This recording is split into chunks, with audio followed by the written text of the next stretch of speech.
Be it holidaying on wheels or going for a good old-fashioned road trip, the highways will be packed this summer. Yeah, but while it's important to have fun and relax, it's more important to do it while being safe. Here to give us a few tips is James Ward from drive.com.au. He is in Melbourne. James, looking good down there. Let's get straight to it. What do people need to check before they go on a long trip?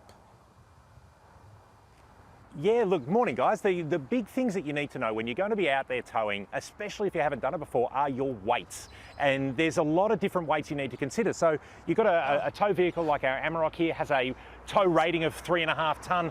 Our big new Age Caravan here is about 2.5 tonne. But as soon as you load that up, you fill it full of water, you put all your gear on board, that's about 3 tonne. You've then got payloads, you've then got your ball weight, but most importantly, you've got your combination mass. And what we're seeing all too often is people, they think, oh, I've got less than a 3.5 tonne van, I'm going to be okay to fill it.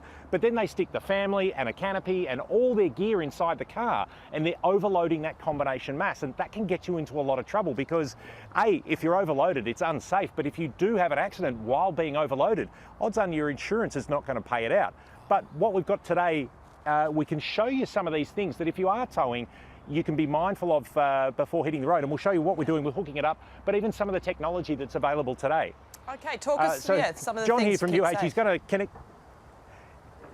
So John's going to connect up the trailer now. Now, obviously, we'll reverse the car up so you can see it's nice and close. Your trick is, obviously, you get the hitch over the ball, you make sure it's all set up, but then you cross your chains over when you do it. So if there is a failure in the hitch for whatever reason, you've got another point of safety.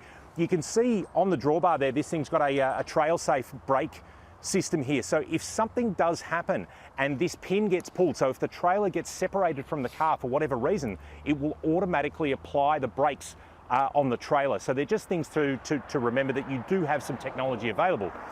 But the key thing is, as you can see, the trailer went onto the car. It pushes the back of the car down.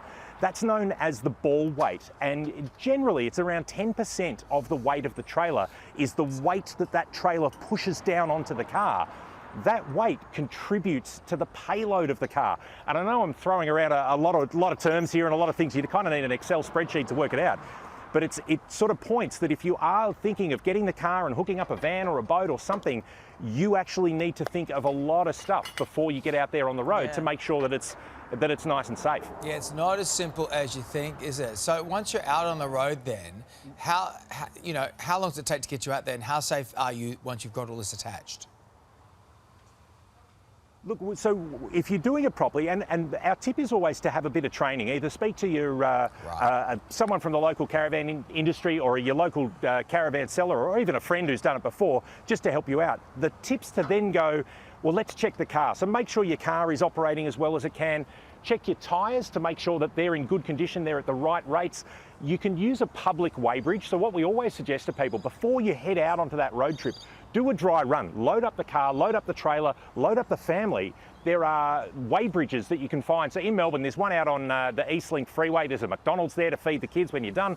But you can actually see what that trailer and car weighs so that you know that you're within your tolerances and that you know you're going to be safe. Because, look, we see it all too often. If the weights are wrong, the trailer starts swaying and it turns a great holiday into a terrible time for everyone. So the tip is, if you can be safe, you can do what you need to, which is why we're running a petition at the moment to try and encourage people to get a bit more training before they go and do this, so you can actually be trained to have this endorsement on your licence. Good idea, James. Really can't help. Great advice, James. Thanks, Great James. to chat to you today. Stay safe. See you soon.